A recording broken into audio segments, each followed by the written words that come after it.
paper mode, we'll just create a quick 5-question quiz. So you click on create. Tracy. Hi there. Hi, I'm Oh, it's here. I'm Kaylin. here. Hi, Kaylin. I have entered the chat. Just there's a question for you in the chat. It's asking Okay. about the accommodations.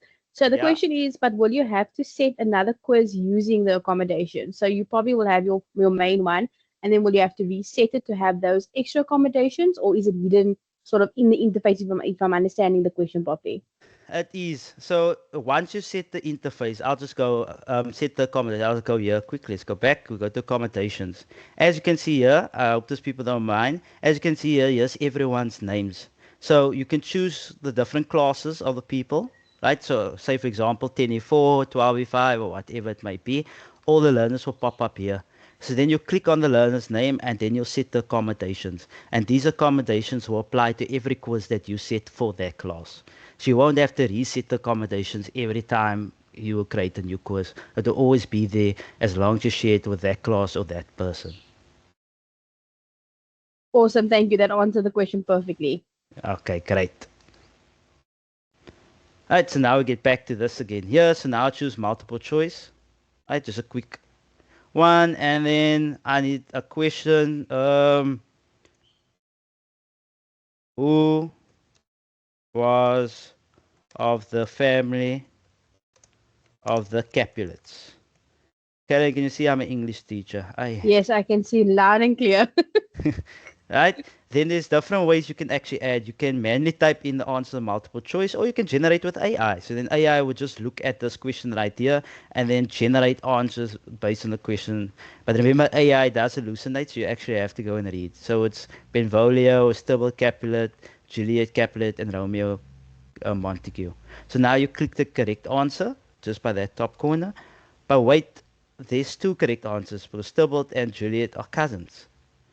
So you can actually allow multiple correct answers. So you click on this, and then you can click both that are correct. So whichever one the learner actually shows, B or C, they'll get that mark because both is correct technically.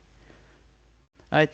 And then if you see the lightning bolt on top of any icon, that means that it's behind a paywall, so you must upgrade to be able to use it. Right? But you can actually even add an image for free. So you can add an image, right? From the internet or one that you might have had if you are creating maybe a mathematical quiz or something that has to do with history, maybe a source based. So I want maybe say a Romeo and Juliet book just as a picture, and then I will search the internet, and it will basically give you image results that has right, image results that actually have no licensing, so it means that you are able to use it. I want the book. Right, so let's choose that one. Right, and then it'll give you a preview in here, press save.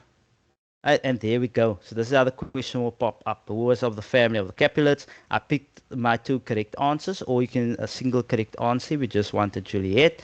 And then on the top you have the points, the amount of marks they'll get, and the amount of time they get actually to answer the question. And then this bar right here, you can even add an answer explanation. So you can basically explain why the answer is correct. Right, so you can basically be like the teacher and say this is correct because they are cousins of one another and whatever it may be. And the top left hand corner just basically has all the mathematical things that you might need to insert the equation or to make something bold or in italics. Once everything's correct, you press save question, and there you have started your quiz. Now, if you're like me, I think Kaylin's also can agree to this. We don't enjoy sitting and creating 10 different questions Oh over and over no. again. No, no, no. And that's where quizzes or Wayground comes in, and there's the AI option. So you can add similar questions based on the one question. So the AI will pick up, okay, we're talking about Romeo and Juliet, and we'll create 10 questions or 5 or whatever amount of questions you would like about what you have asked right there. But please note, as I said before, there's limitations. So you have an AI limit of 4 or 10 per month. So it means the AI actions that you're using on your quizzes is a limit of 10 per month. So every month it does reset, right? And then you can only keep 20 quizzes on here at the time. Right? You're gonna have to delete one or archive one if you want to create a new one if you reach your 20 limit for the time span.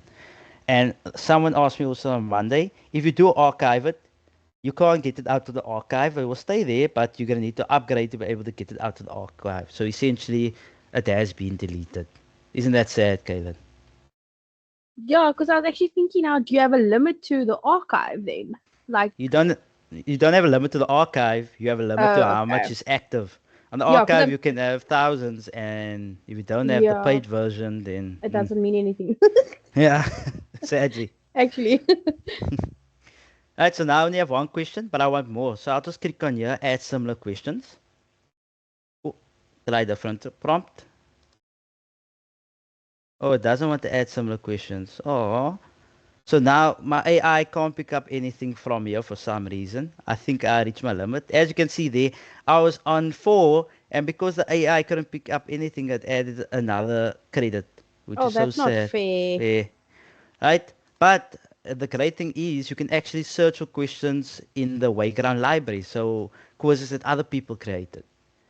Right, and that doesn't count as AI because you're just borrowing from someone else. So now you just type in your topic bar, you're looking for Romeo and Juliet, and you press search.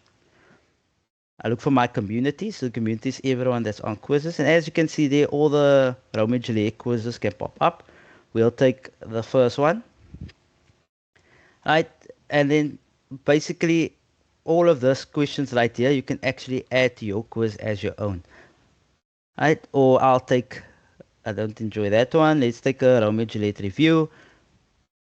And then you can add all 20 questions that are here, or you can just add the questions that you would like.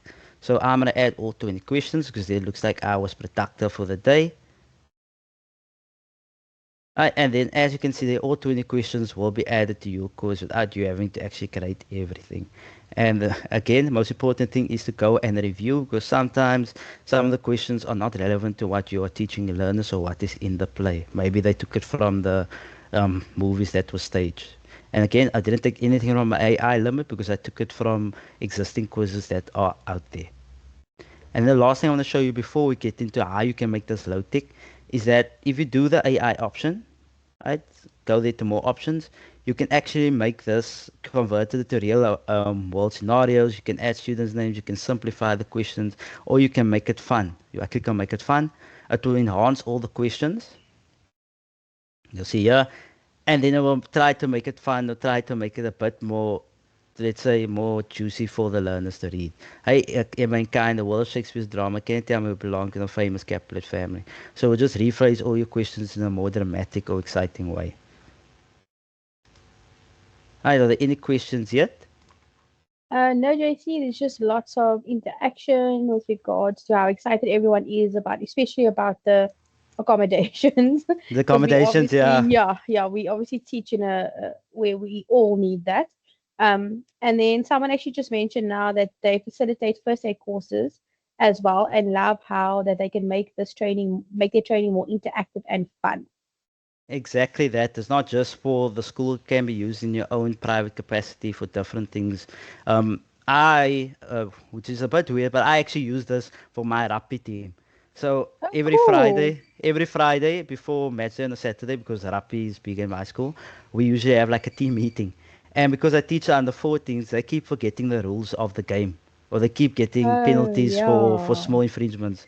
So what we do on a Yeah. Friday is we have the match talk and stuff. And then at the end, we have a pop quiz based on the rules. So I give them scenarios such as this with options, and then I test the knowledge of all of them just to make sure they understand the rules of rugby. That is so cool. I'm actually going to steal that idea because I Yeah, teach for the minis. So yeah, obviously, it's all the rules in place as well for them, but that's a very fun and interactive way for them to actually grasp it. Very, very cool yeah. idea. Yeah, and it actually does work because now that we're in the middle part of the season, they actually understand the rules much better. It's Yeah, like instead of the awesome. start. Alright, so as you can see here, I just filled in all the details which you have to fill in to make sure that you name your quiz, they put under the right subject, the grade. As you can see here, the grades are right here, but it's in American grading system like kindergarten, elementary. But first, second, none of this actually really matters. It's just so that they can place it in the correct section. And then you'll just press save, and then you press publish. So publishing your quiz basically means that you are now housing it on the site and you are allowing it to be used by everyone on the site if they would like to, but also so that you can actually access it. Now we get into the low tech way. Now, the way that we use the quiz was online, but I know a lot of the times you're not able to use it online. So the one way that you can actually distribute the quiz to your learners is by downloading the worksheet. Click on the worksheet right there, and then it will create a printable document that you can actually use, as you can see there, where the child can circle it. But this is not technically going to help you because the kids will do it on the page. You still have to go print the page and then you have to And mark mark it it. with Oh, them, and yeah. it takes a lot of time, and then they still argue about the questions, and it takes most of your energy. But this is great if you are looking for, during those exam sessions, there's always that periods where they have a revision or they have a workshop the day before. Because at our schools, if they are not writing, they usually have a workshop for the subject that they are writing the next day. For example, if they're writing English on Friday, today they'll have a workshop on English. So this is a great way to keep them busy and to actually interact and not just sit there and sleep for that hour and a half or 2 hours that the other classes are writing. Okay, but that's not the way that we actually want to go. So the real way that we want to go is to actually make it low tech. So the same way you would press start now, right? And then all of this will pop up here. As you can see here, you can assign it to a class. You can add extra accommodations if you would like. So provide more support for specific learners. So maybe you already gave an extra time accommodation, but you realize that, oh, it's a lot of reading. So you want to add a dyslexia font, or you want to add a reader on here. So then you could just add those extra things. And then you would just click on the session modes. So the one that we did was the classic mode, which is the online quiz. There's different other modes that you can play through, but the one we're talking about today is the paper mode. Right, so let's go back to my PowerPoint quickly. Alright, so the paper mode is basically where you are able to do the quizzes, the online quizzes, but you are providing QR codes to the learners. Alright, so the QR codes look like this. So each learner will be provided with this QR code. You can actually assign it to them online with the number. So P1, P2, there's up to I think 60 QR codes that you can download, which I'll show you now and where to get it. And then what I usually do is I allow the learners to actually paste it at the back of their hardcover book, which is usually the English book that they have to bring every day. So on a Friday, when I've taught the whole literature of the whole week, on a Friday I say, okay, turn to the back of your hardcover book, let's start our quizzes. And this is basically a way for them to answer the questions without having their cell phones in the class or needing to log in. Because as you can see here, there's letters that basically is around the QR code, and all the QR codes are actually unique.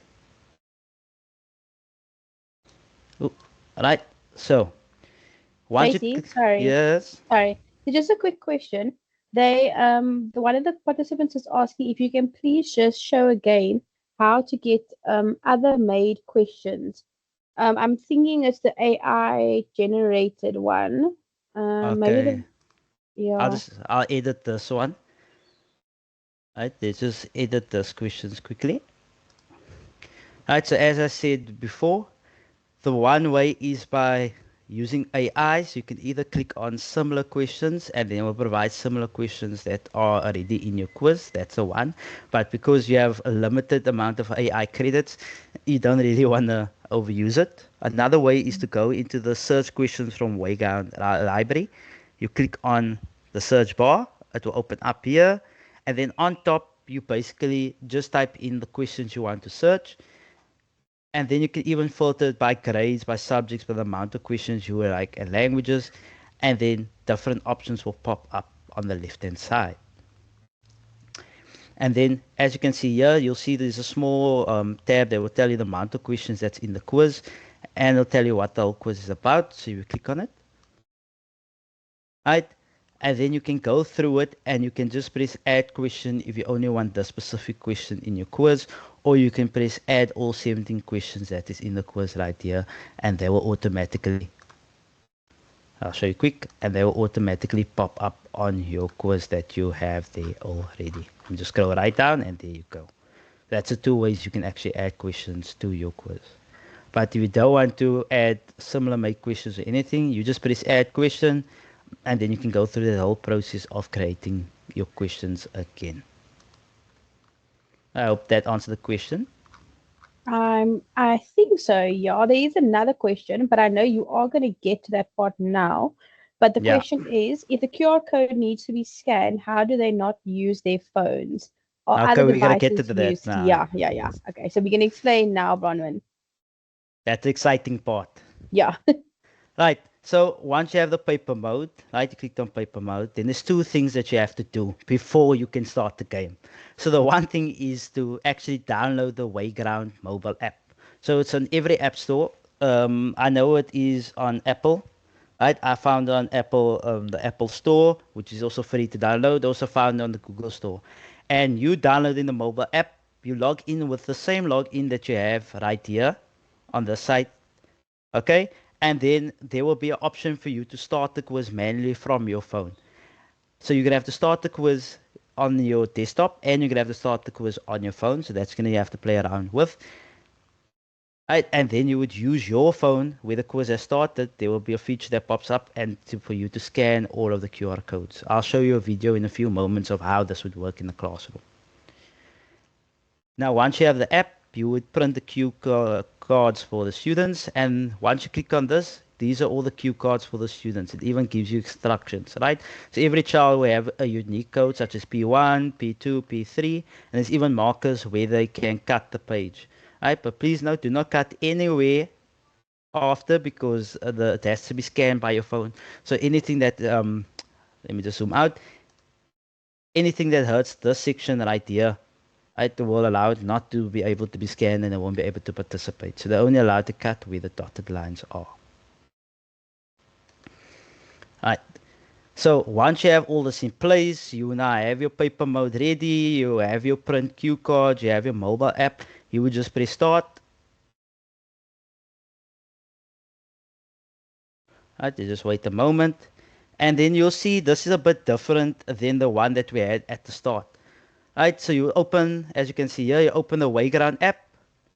You go to start now quiz, and then the quiz will basically start. Or if you don't have the Wayground app on your phone or yet open, you can scan a QR code to start. So you scan this QR code, and it will automatically go into the app that is on your phone, and it will start the quiz. Now everyone is probably sitting there confused. All right, this is exciting, but how does it actually work? Right, and that's why we actually have a video to show you. Right, let me just skip through it quick. Right, so this video right here, I'll play it just now. This video basically showcases the way education would use the QR codes and use the quiz app in the classroom. So this was an English lesson, and they were asking questions and all of those things. And this is the way the educator would actually use it low tech. Right, can you still see my video, Kayla? Yes, we can. Okay, let's play. Alright, so as you can see there, the learner is basically scanning. Let me just pause there.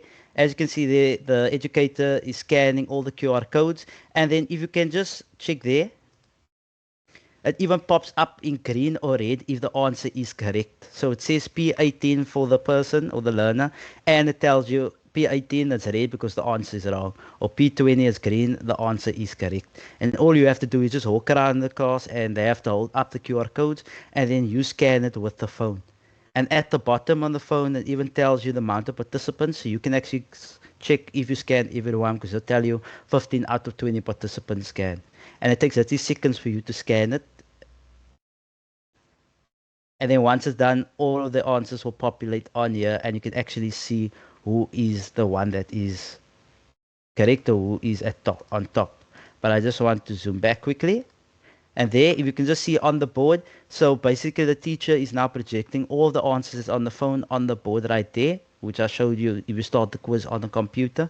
And then the learners can actually see that leaderboard that I showed you at the end of the icebreaker on the board and actually see who is leading.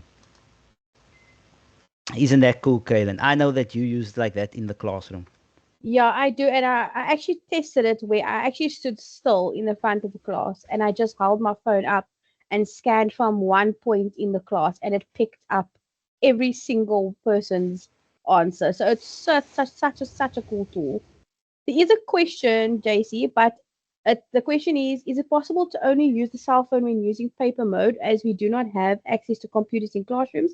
So I said the teacher is the only one that actually needs the device. But then again, you also are going to need perhaps a projector just to Projector. show the kids how the scores look or what the question is. But yeah. Yeah, but you can use it without the computer because on when you're done, it does give you who's a champion and stuff. The only difference is that you won't be actually able to access the analytics and the reports at the end to see who got the most right and what they got wrong and those things. So the feedback that you are needing. So you can use it without the computer and projector and just your cell phone, but you're actually going to need it to start the quiz because you can't just really start the quiz on your phone. You need to do it on both sides. I don't know why, it's just the way that quizzes is set up. Oh, coming back to this, I also use in the classroom. I use this a lot because our school has a no cell phone policy. The kids are not allowed to bring cell phones. But I love to add technology in the class. And this is one way for me to do it. And it's usually a competition that at the end of the term, I usually put a prize up for someone that won the most quizzes, like a chocolate or, I don't know, chip roll, something food related because the kids love food. So something food related, and that's their prize at the end of the term for all the quizzes that they might have won. Right, so this is just a breakdown on how it would work. So, as you can see here is letters right around the QR code. So you basically have to turn the QR code so that the letter you are choosing is on top. Right, so if you hold it in landscape mode, the letter that you choose has to be on top, and that's the option that you'll be choosing, for example, B. Right, if the answer is C, you would turn C. If the answer is D, you would turn D. If the answer is A, you will turn A. Now, the reason why you need a projector is because the questions and the options will be shown on the projector. But if you don't have a projector or a laptop, then you can go through the long way, which is to write the questions on the board and then to show the options. Or you could print out that worksheet that you have, right? The worksheet, as I showed you before. Print out this worksheet and then they can see the questions and the options and then lift up their QR codes based on it. So in actual fact, it's still low tech because now you don't need the projector or the computer. You can actually just provide them questions and then you can quickly mark it for them on there.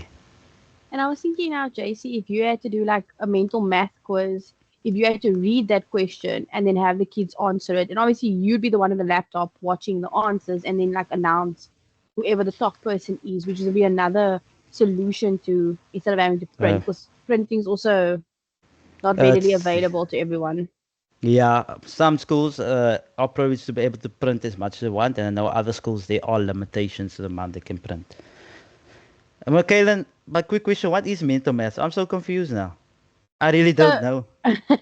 so it's sort of like your first 10 minutes of your school day where you do a sum like addition and subtraction sums with them, multiplication, however the case is. So with us on a Friday, we do mental maths, but it's sort of like a written form. So it's a cool alternative this way. Instead of the kids having to write it, to think quick on their feet and twist their QR codes in order to answer your math questions.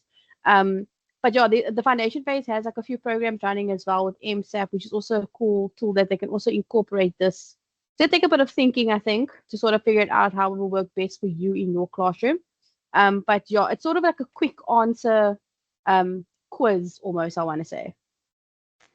Oh, okay. I think I must have like a mental English course. Definitely. Yeah, like a spelling test or something. Cause yeah, Yeah, it wakes them up like in the morning and you get their yeah. brains running and so it's fun. Okay. And Karen, you can just do one favor. Can you just post the link in the chat here for quizzes.com or wayground.com so that the educators can just play along in their free time. So I will do that, no problem. So now that everyone has done the quiz, the learners have done the quiz, everything's done, everyone's excited. Some kids are throwing tantrums because they felt like they were supposed to win. Others are gloating because they won. And now there's a nice vibe in the class, interactivity about the content. Now at the end of the lesson, you want to go and review the content. So that's where you go to reports. If I click on reports right here, right? And then you can see here, it basically tells you the type of quizzes that you have been doing. So the live is basically the online. paper mode, live, paper mode. So as you can see there, I did a few live versions, a few paper mode versions, Romeo and Juliet, a Things Fall Apart quiz. This was for my, I think my grade 11s. Sadly, only 14% were accurate. So yeah, I had to explain that book again. And then this was yesterday's or Monday's one where we did the quizzes on the Industrial Revolution. So if I just click on, let's say this paper mode, this is fine. Let's click on the paper mode for electrical quiz that I did. And as you can see here, the names of the learners aren't here because I didn't assign this to a class before I did the quiz. I just gave them basically the QR codes, and then you could basically see the accuracy, you can see the score. You can't really evaluate each individual's performance because that is under paywall, but you can look at the questions and see who got the most questions correct and who didn't attempt the questions. It gives you an overview of the whole quiz, as you can see here, the right and the wrong answers, and you can pop up and see which question it was. And then my favorite one is that you can actually analyze all of these results with AI and basically tell you which one is correct. Basically the five areas of improvement, or the two areas of improvement, because they didn't really do well in this quiz, that you actually have to focus on, right? So some is struggling with character analysis, some is struggling with the character relationships, and I can find practice quizzes or find quizzes that are based on this. And if you have set it up with your Google Classroom or your Microsoft Teams and the parents' emails are there, you can actually email all the parents with the report of their learners, well, just their child, or you can print the report or download the report that you can keep on file. This is especially great, especially I know with years in phase learners where you have to keep documentation that you have been trying providing extra resources for them. So this can also be one way that you're providing extra resources for the whole class, not just for them, but the whole class, but then you can keep this on file as well to show that this is technically your intervention by doing a revision almost every week in the class by using a different instructional method. Are there any other questions there, Kaylin? No, JC, it's just people are loving it. I think everyone is sort of so focused and enthralled with what you're doing and how awesome it is. But yeah, everyone seems to be on your wavelength, so we all good. Okay, great. And then the last thing, because before we get into my favorite one, which is Swift Great, I love it, is that there's different ways. So as I said, I pasted the back of the learner's book so that they can always have it. Or if printing is limited, you can just print out one set of codes and then laminate them, right? And then you basically hand out to learners and then you take it back in again for the next class to use.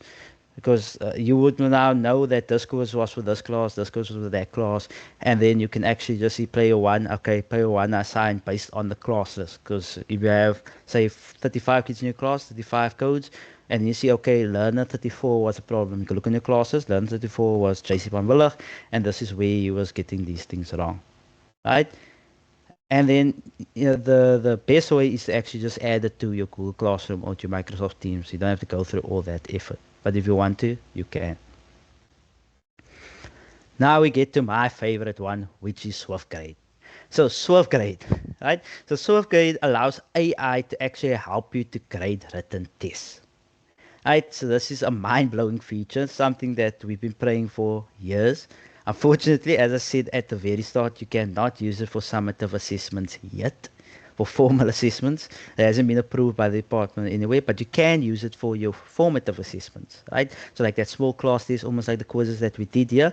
But now your smartphone is basically going to grade their papers just by a quick scan. So this is the way it will work. I'll show you now how to get onto it and all of those things. You can scan up to 100 multiple choice questions. You can scan fill in the blank text questions. You can scan process and answer questions. That's great for mathematics. And you can even scan free response text. So basically when the child writes a whole paragraph, you can scan that text and then the AI grading tool will actually grade it based on their responses and based on what you have actually written. The great part about this is especially for those language tests where the child is spelling a word, but it's more or less not the word, but it is the word, right? The AI will actually autocorrect and try to see what the child is trying to say and award the mark if it's more or less in line with what you're trying to say. So there's 99%, no marking involved. That 1% is sometimes the AI also can't pick up what the child is writing, and then you actually have to go and review the quiz yourself. But otherwise, it gives you all of the answers and all of those things. Kaylin, have you used Swift Grade already? I have JC, but I obviously did more of a multiple choice option. But the fact that it took me 2 minutes to mark 40 papers was absolutely life changing. Whenever I show this to people, their mind is blown. It is an So, awesome tool for us uh, teachers. Finally. right, so I'm already on the 12th grade application right here, but for instruction sake, you just type in 12th grade, YouTube, and then the 12th grade will be the one with a dove or an eagle, or I don't know what it is called, and you click on the 12th grade home, and then login is the same. There is a paid version, and there is all of those things, but the free version has all the capabilities. It does almost everything. Certain things it can't do, but most of it can. So you'll sign up either again with your Google account, Microsoft account, or your own email account. So I'll just press login, and then it will automatically take me to the classrooms right here. So these are the few quizzes that I have done. As you can see, there's 0 students because, well, I don't like to actually add my students because I'm a teacher that works hard, but certain things I'm just, cut corners there. So I usually just create the quiz and then download it and then scan it with my phone, and then the names will automatically pop up almost like those 10 students right here. So this is how the interface will look. So the first thing that you'd have to do is to actually create a classroom. So you go to that plus button right here, right? Click, and then you give the class a name. So we'll give this name, let's say low tech solutions for today, right? And then create, right? And then you click on the class that you created, and then you get this blank space right here. Right. So before we get into the whole assessment and everything, right? We'll click on students. And then you can invite students to your site right here. So basically invite students to be added to the classroom. Now there's two ways. You can invite students to enroll themselves with a class code. If you click it here, then you get a unique code, as you can see here, that they're going to have to input so that they can join the class. Right, but that is technically the long way to go because then they have to go in there and create an account and all of those things. But you as an educator, the second thing you can do is you can manually add the name of your students. So you have the Excel. We have an Excel sheet with all the names of your students, such as I have here. I'm just going to copy and paste from my Excel sheet quickly. Copy, and then let's go again to my site. And then I'll just press paste, allow. And as you can see there, I copy and pasted all of the names of my fictional names that I made up just to show you. And then you'll see here's username and password. So you can create random usernames for your learners, or you can create personalized ones, or you can allow the AI to generate for them usernames. Click generate usernames, it will be this long usernames, and you can auto generate for them passwords so that they can automatically actually access this account without actually having to create an account. Right, but please remember you're gonna have to take a photo of this or save all of the usernames and passwords somewhere until they log in and they go change it themselves. Right, and then you press add students. Right, it can take a few minutes just to add depending on the amount of people. Right, and you can also download the passwords. So as you can see there, there's all the names, all the emails, usernames, and then their passwords is also saved where you can download it so no one can access it. So now I have my learners already in my class. Right? So unfortunately, it's not like quizzes where you can link it to a Google Classroom or Microsoft Teams. You have to go through all of that effort. Now, what is important to note about SwiftGrade is that it's an answer key, not a question paper. So it won't actually print out any of your questions. It just basically prints out the answers. So example, if you made a quiz worksheet, like on Microsoft Forms or wherever, and then the answers are there, and you want a quick way for you to actually scan it, if it's maybe a worksheet, then you're basically creating an answer key. Alright, so let me just go back home so I can show you. So this is the way it's going to look. right? So this is a multiple choice answer worksheet. So as you can see here, it's basically just multiple choice, almost like the learners test when you're writing a learners, and then there's different multiple choice. That's basically it, right? Where you have to answer on this page here, but all the questions are in that book that they give you. The same here, you would basically give the learners a question paper that has say one, two, three, four, five different options, and then they would just have to circle the or color in the circle that is the correct answer. JC, sorry, there's a Yes, question. Kaylan? So it says, hi, so you only write the mark on the assessment. Does Swift Grade save the mark with student names to refer back to as evidence you have marked the assessment? So I think it's more like the analysis part of once it's been graded. Yes. So I'll show you quickly when we make the quiz. It actually creates personalized answer sheets. So on the answer sheet or the that multiple choice that you print out, the learner's name will be in the top right hand corner. So all the QR codes that are there, you can actually scan it with your phone, and then it will automatically be linked to that learner. Right? If you went through the effort of actually uploading all of their names and all of those things, which I'll show you just now. And then, JC, is there a limit to how many learners you can add?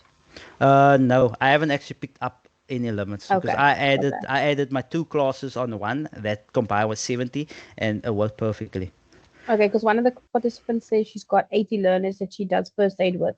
So hopefully this Yeah, will also work for a while. yeah, it will work great, especially with that first aid refresher courses. Right, so as you can see there, I have no answer key yet, so I'll press create. Now, there's two ways you can administer this assessment online, but online doesn't work because we're low tech. We don't have technological things in the class. We're trying to make it easy for ourselves. So we'll press paper. And then this is the way it looks. Now it looks daunting. It looks a bit weird, but it's actually really easy. So as you can see here, you're only adding the correct answer. You are not writing down the question. You're not doing a question paper. You're just writing down the answer. Because this tool is to create the question paper, not to provide the question paper. So there's a few options you can use. You can either create a fill in the blank question where you have to write only the correct answer, a numeric question, a math question like a very intense graph or whatever it may be, a multiple choice question, and a free response. So if I click on multiple choice, you'll see all the options open up here. And then you just have to click on the correct answer. So for argument's sake, we'll say that the answer is C. Right? Then you'll see here's one. So this is the amount of marks that you can actually allocate to the question. It goes all the way up to 10 marks. That's the maximum. You can even give quarter marks or half marks, especially for those maths quizzes. So we'll make this 2 marks. And then the P, right? If you click on the P, the learner can show their process. So for example, if it is a maths question and it's multiple choice. So say for example, you have to calculate the mean of the mode, right? And then the answer is say 20. So the answer is C is 20, but you want them to show the process how they got to 20. I will provide a box for that under the multiple choice as well. Now, once you have done all of that, all you click is the plus side, add row, and then boom, there's your first answer already. But do you really want to go through the effort of creating all of this for every question? If you know you're making 10 multiple choice questions, you won't press on the 1 plus, you'll press on the multiple rows. That means it will create multiple rows of multiple choice questions. So if I click on that, each one will be 2 marks, and you can choose the amount. So I just want 8, and there you go. I have 8 rows already, and all I have to go do is input the answers. So I just click on what the answer would be. If it lights up in green, it means that that is the answer. And I'm going to keep all the marks the same. Karen, are you still with me? I am still with you. I'm literally typing in the chat. I had no idea about that multiple rows option. I'm Yeah. learning so much. I Much. was the manual plus one girl. No, no, no, Yo, no. It awesome. saves a lot of time. Right. And then just for argument's sake, we'll have a fill in the blank question. And so they will write in the correct answer. So let's say Capulet. Let's stick to the Romeo and Juliet theme. Now, we all know, especially with spelling, a lot of our learners, the spelling is a bit shaky, if I could put it like that. It's a bit shaky. So the learner won't have to exactly write it as Capulet. It might just be more or less. So maybe if they have a K as Capulet or they forget the U, the AI will pick up that it's more or less the same as this word being written and give them the mark. You can go review it later on and take away the mark if you would like, but while you are scanning it, it will give the mark as capulet. And then that's where this function here you can pop up. You see with the multiple choice, the AC didn't pop up. But anything that's written, the AC will pop up. So it means that the autocorrect is on. So basically autocorrect the spelling errors of the letters and then find it or find something that's more or less like that word and then maybe give the mark if the AI can make out that it is the same writing. Now a lot of you are gonna ask me, now sir or Mr. Presenter, a lot of the handwriting is also a bit shaky. Know that is the problem. Now the great thing is the AI tries its best to actually pick up. So it does try its best to pick up the handwriting of the child, but it's not always accurate. Okay, then in primary school, I think you Yeah. probably have that problem. I was thinking this. I was thinking now the foundation face, just sitting there thinking, "Oi, the handwriting." The But rest handwriting, assured, yeah, teachers, the Swift grade is actually on our side. It's created for teachers, so it does, even irrespective of how bad it is, it can sort of decode what the learner is trying to write. exactly. Sometimes, not all the time, but Sometimes, yeah, sometimes. because Now, sometimes it's just too bad. yeah. Now the two great things about it is that all of it will be done in pencil. Right, the 12th grade says it has to be done in pencil because the pencil marks are a bit darker, so it's easier for the scanner to actually pick it up. And it's great for you because you won't have to give them a new page if they made a mistake. They can just erase, almost like the learner's test that we have to do to get our license. Second thing is that once you press the create option, you cannot go and edit your quiz. Right? You can edit the mark allocations and the processing, but you can't edit the answers. So you have to just make sure when you are done that that's the answers and stuff that you would like. Right? As you can see there, I missed one, and all of it is filled, and it's a total of 18 marks. Oh, I want to make it a perfect 20. So let me just add 4 marks here. Boom, and then a total of 20, and then I'll press create. Now, once I press create, as you can see here, my quiz has basically popped up. Now, here in the left-hand corner is the options. If I click on the options, you can edit, you can share the quiz with another teacher, you can copy, you can rename. But as I said, if I press the edit option, I you can't change really anything. I can't really add any questions because it's already done. So that's the bad part. That's why you have to make sure that everything is correct. And then it will tell you the answer, sheet type, paper written, the data was created. And then the next step will be for you to print the answer sheet. Now, because I basically gave my students the login codes and everything, for every quiz you create, there will be a new unique answer sheet. So you cannot reuse the answer sheets again, sadly, because each one is linked specifically for a certain quiz. That's why each time you create a quiz, you have to print a new answer sheet. So it's almost like giving them a new question paper or a new folio for them to answer questions. Right, so I usually use this very sparingly, usually at the end of a whole term, as I said, that workshops that I have to quickly do, so then it doesn't waste that much paper. So it's not something you can do throughout the term unless you do have the resources, right, to be able to print as much, but it is a great way. So we click on print answer sheet, this will pop up right here. So it's gonna take a while, and then boom. I don't know if you could see there, Kaylin. Can you see there in the top right hand corner? There's the person's name on the worksheet. Yes, yes. So you can see there it personalizes the worksheet or the answer sheet for the individual. So that's just a preview. So for every learner that you have, each learner that's on that classroom that you created, they'll get a personalized worksheet and all the responses will go under their name for the analysis. So you don't have to guess whose is whose. It basically goes directly to that person's profile. Okay, and then you'll download it and you'll print it and you'll hand it out to the learners, and it even gives them basically a template of what they must and mustn't do. Right, the circles they have to color it in dark and fill up the whole circle so it can be scanned.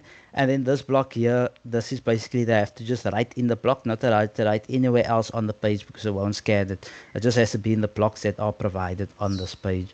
And then you have done. Then you basically give the pages to the learners. Are there any questions yet? No, JC, everyone, I think, like I said, is following you very, very closely because you said anything that says makes marking less, I think teachers are like zoned in. So we are all with you all the way. Okay, great. So now I'm just going to share my screen on a video of how you can actually scan it. So can you see my screen, Kaylin? Can you see this? Not yet, JC. I just see Teams. Oh, you just see Teams. Oh, Mm. okay. I hold on. Let me just share my screen quickly. Can you see that now? Yes, there we can see it. Okay, so this is the imaginary class that I created with imaginary names that I had to go and mark. So the only bit of effort that it takes of you is that you have to download the SwiftGrade app on your phone. Right, it's quick and easy. The SwiftGrade app, you'll see me use it here in the video. You go into the SwiftGrade app, you click on the assessment that you're going to do, and then you collect all the pages of the learners. Right, so once you have all the pages of the learners,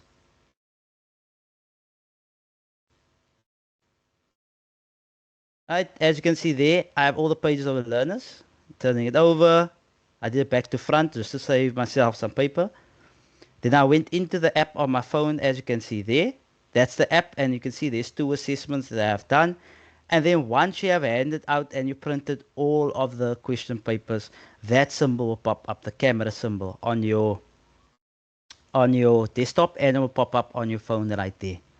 Okay? Then you click on the camera symbol that's related to your quiz, right? And then you can even put up the lighting option, and then look here. This is how quickly it grades it. After 1 second of just making sure that all of that pages or the one page is in focus, it completes the scan and the person's name pops up to say that this person's thing is done. Right, done. And then you go to the next one. It scans all the answers. Done. Go to the next one. It scans all the answers. So I just did 5. There's done. There was nothing there at the back. And then the last one, I scanned it. And they are basically scanned all the answers for my quizzes. So without me having to actually physically go and scan anything or physically go and mark anything, the computer marked it for me. And that took what? That took a few seconds. So like Kaden says, if you have a class of 80, it will take you probably 2 or 3 minutes to actually go and mark those things. Without you having to actually do effort, all you need is your smartphone and for you to actually go and print out that worksheets or for that mark sheets. And JC, as you can see, like in your video, it was just you flipping the page. It wasn't like, sometimes when you scan, oh, it's such a mission because you got to get everything right, or you got to um, push a button every time you want to scan a new page. But this sort of flows really quickly, making it more efficient. Exactly that, Kaylin. It's quick. And sometimes it's too quick for your hand because you scan and then it's done, and then you see, oh, it's a duplicate entry because it's busy scanning again. So if you are able to, it's just quick scan turns, quick scan turn. And once you get used to it, you can probably scan 60 or 80 of it in a minute or two. That's how quick it actually scans it. So now this is basically one of the quizzes I created, a maths quiz. And once I basically scanned everything, this would pop up. This is now the next step where the analytics and the results. As you can see here with this one, there's a flag. So when there's a flag, it means that some answers in the assessment, the AI cannot mark it, and you actually have to go and mark it. You must actually go and look at it. Okay, so I'm just going to click on it quickly.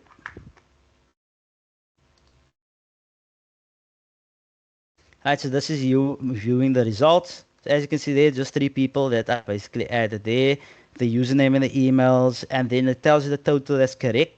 And you click on answers. This is cool. So it basically shows you the answers that they have written down. Right, so because they wrote in pencil, that's the answers. So it takes like a type of screenshot of the answers so you can actually go and review the answers again. That's cool. Then it also gives you the averages of the whole class and it gives you the analysis. And then you see that red bell there. It's basically, it tells you that this question has to be reviewed or this question is a problematic question. But let's go back to this right here. So as you can see here, here's all the answers or most of the answers of the learners, right? You can go through all of the questions. So that's question 1. That's question 2. This is now maths quiz. That's question 3. That's question 4 that they left out because they didn't understand it. Then that's question 5 that they didn't understand. Question 6 they didn't understand. So as you can see here, it takes screenshots of every person's answer. Now you're gonna think that there's different letters and symbols here on the right hand side. So it automatically marked the quick rating. So it told you it's 1 out of 1. So it gave the full marks here. And then you can even have AI grading, or you can have a rubric. So if I click on here, right, you can basically add a rubric to the submission. So for example, if you did have something that was like a free response where you it's basically a rubric based, you would just add a rubric item. I'd add a description, for example, grammar and language, if that's a part for your rubric, and then you can give them a mark based on that. So -1, take away a mark or adjust a mark. And you can even add comments for the learner and say, well done. Right, so you can even personalize comments for the learner when they receive the report, which I'll show you in a few minutes. So that's the rubric part. So you can actually add a rubric and a comment to here. And then as you can see there, it will light up based on what you have done. And in the AI option, if you click on grade AI, you would basically input your grading criteria for all the students below. So you would basically say that they have to grade it according to this, or grade a math problem students should correctly factor in the following, or grade students based on this rubric, and then you would upload the rubric. So this is great for when you are marking essays or whatever it may be, or a literature essay, or basically comprehension questions if you maybe gave them a comprehension. So the AI will basically grade the questions for you. But please note, AI sometimes does get it wrong, so you always have to go and review. That's where AI will say it's done, but please go and review the answers before you actually continue.